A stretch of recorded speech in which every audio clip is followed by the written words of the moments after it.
প্রণোদনা নয়, নিশ্চিত করতে হবে ব্যবসা বান্ধব পরিবেশ, এমনটাই দাবি ব্যবসায়ীদের। আর ক্ষমতায় গেলে এসব সমস্যার সমাধানে অগ্রাধিকার দেওয়ার কথা জানালেন সাবেক বাণিজ্যমন্ত্রী আমির খসরু মাহমুদ চৌধুরী। রাজধানীর ইন্টারন্যাশনাল কনভেনশন সিটিতে গেপেক্স পর উদ্বোধনী অনুষ্ঠানে এসব কথা বলেন তারা।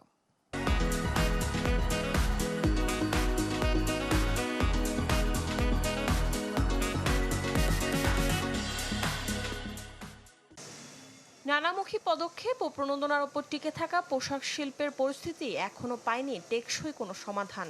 শ্রমঘন পরিবেশ থেকে বের হয়ে এসে যন্ত্রের ব্যবহার বাড়লেও মিলছে না স্বস্তি।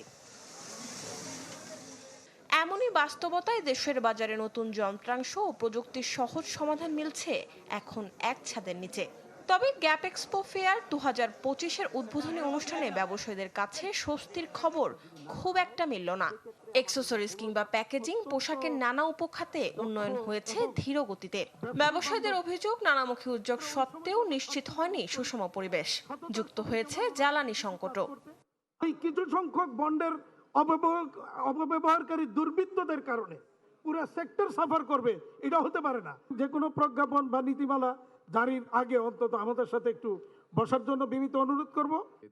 তবে স্তুতি আর স্বস্তির কথা উঠে এলো রাজনীতিবিদদের মুখে। আর এনবিআর চেয়ারম্যান বলেন, শতভাগ অটোমেশনের আওতায় আসছে ব্যবসার সব কার্যক্রম। আমরা এখন যে কাজগুলো করার চেষ্টা করছি সেটা হচ্ছে যে আপনাদের যে ভোগান্তি, সেটা কতভাবে কমানো যায়, ভোগান্তির উৎসগুলো কি, কিভাবে আমরা এটা কমাতে পারি। এবং আমরা একটা হলো যে ম্যানুয়াল যে প্রসেসগুলো আছে সেগুলোকে সিম্পলিফাই করা, আর একটা হলো এইগুলোকে কিভাবে ধীরে ধীরে আমরা ডিজিটালাইজ করতে পারি। শুধু রাজনীতিকে গণতান্ত্রিক করলে হবে না, অর্থনীতিকে গণতান্ত্রিক করতে হবে। অর্থাৎ সকলের অংশগ্রহণের জন্য সুযোগ সৃষ্টি করতে হবে, লেভেল প্লেইং ফিল্ড থাকতে হবে, যাতে করে তারা দেশের বাইরে বিশ্ব অর্থনীতিতে অংশগ্রহণ করতে পারে। মেলায় চীন, দক্ষিণ কোরিয়া, সিঙ্গাপুর, অস্ট্রেলিয়া সহ আরও কয়েকটি দেশের পণ্যে রয়েছে মূল্যছাড় সহ নানা অফার।